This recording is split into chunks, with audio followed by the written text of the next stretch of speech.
Salut les amis, c'est Kai. Pris un peu de retard parce que je ne m'étais pas forcément occupé de cet épisode-là parce que effectivement, alors j'aime beaucoup Shangri-La Frontière parce qu'effectivement ça parle vraiment de la passion du jeu vidéo, c'est vraiment axé sur le côté in-game et surtout au côté de cela, le héros principal n'est pas un cliché geek qui se frustrait sans vie.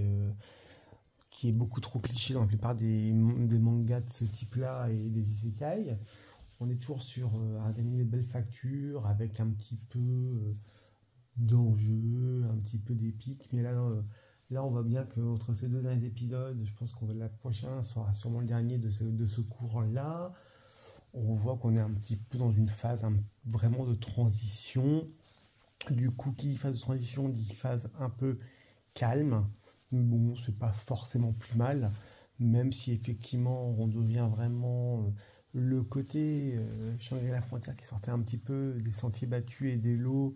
Jusque-là, s'efface un petit peu ou s'étiole un petit peu sur ces derniers épisodes, mais ça reste de bonne facture encore et toujours. On se plaît toujours à suivre les aventures de notre héros, qui dont l'épisode 11 va déjà, on va enfin comprendre pourquoi son petit lapin effectivement avait flippé par rapport à l'évocation du monstre. En fait, ça a enclenché une nouvelle quête spéciale.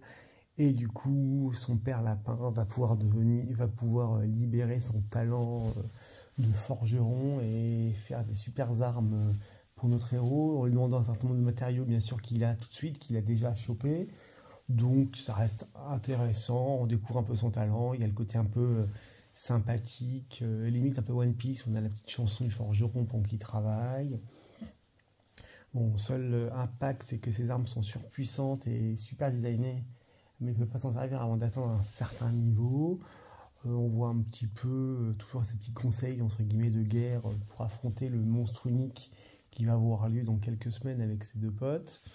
Donc pour l'instant, on est sur quelque chose d'assez classique, d'assez tranquille.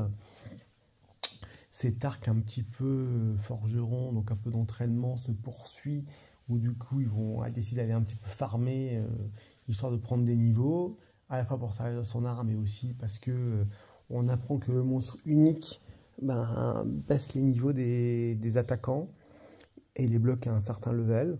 Donc il faut attendre ce level pour être tranquille et serein.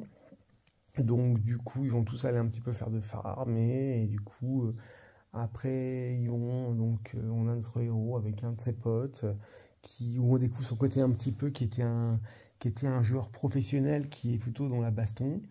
En tout cas, qui aime bien les avatars baston féminin, histoire d'eux. Très stylé, hein. Moins de combattants, très stylé, qui a effectivement moins de combattants très stylé, qui a focalisé surtout sur la force de ses attaques et pas forcément sur la défense. Donc, pour pouvoir attaquer beaucoup, rapidité, efficacité, donc c'est pas mal.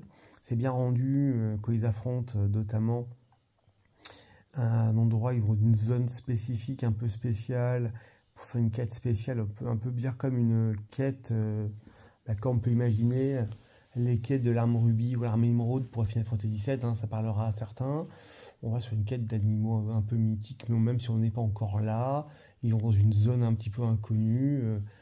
Et ils vont découvrir qu'en pêchant, ils vont avoir un serpent géant à affronter, relativement puissant. Et là encore, on les voit faire leur ébauche de technique, on voit du buff, on voit des critiques parce que notre héros a également eu une paire d'armes intéressante. Donc ça fait un peu plaisir de voir ça. Donc c'est vrai que c'était un peu trop calme, on avait besoin de revenir un peu là-dessus. Donc un peu de combat, quand ils entraînaient, avant de retourner voir le conseil de guerre pour reparler un petit peu de leur adversaire. Donc on est sur quelque chose un peu plus classique, un peu plus cadré, un peu plus déjà vu, je dirais. Mais on sent toujours ce côté où il y a vraiment des capacités in-game qui sont vraiment évoquées, des buffs, des techniques. Donc bon, ça reste intéressant. C'est typiquement ce qui est très bien dans cette série. Alors certains diraient que c'est là où SAO a raté, mais là on ne fera pas forcément d'accord. Mais là, on nous transmet la passion du jeu, et je pense que toute personne qui a été gamer à un moment donné rêverait d'avoir ce type de choses dans un MMO pour se marrer avec des techniques, des combats sympas. Bon, après, le scénario, il n'est pas tip-top, mais au moins, il a un petit peu des enjeux sympathiques, des monstres à affronter. Donc, non, donc ça reste intéressant. Alors moi, perso, je trouve que ça baisse un petit peu par rapport à l'habitude, hein. Mais en fait, quand une série met la barre haut, bah forcément, quand ça se laisse un peu aller, si on peut dire, forcément, attends à dire mince, qu'est-ce qui se passe? Même si je vais pas sauter en disant que c'est nul, on reste sur deux bons épisodes. Donc l'épisode 11 et 12 de Shangri-La Frontière reste intéressant. Bon, et permettent quand même de faire avancer l'intrigue tout de même aussi, dans l'hypothèse du futur combat contre le monstre unique qu'ils vont affronter d'ici quelques temps. Donc voilà, c'était une petite analyse rapide des épisodes 11 et 12 de Shangri-La Frontière. Donc ça reste intéressant, ça reste sympathique, sans casser trois pattes à un canard, mais voilà, on est sur la bonne facture, tout simplement. Allez, à plus les amis.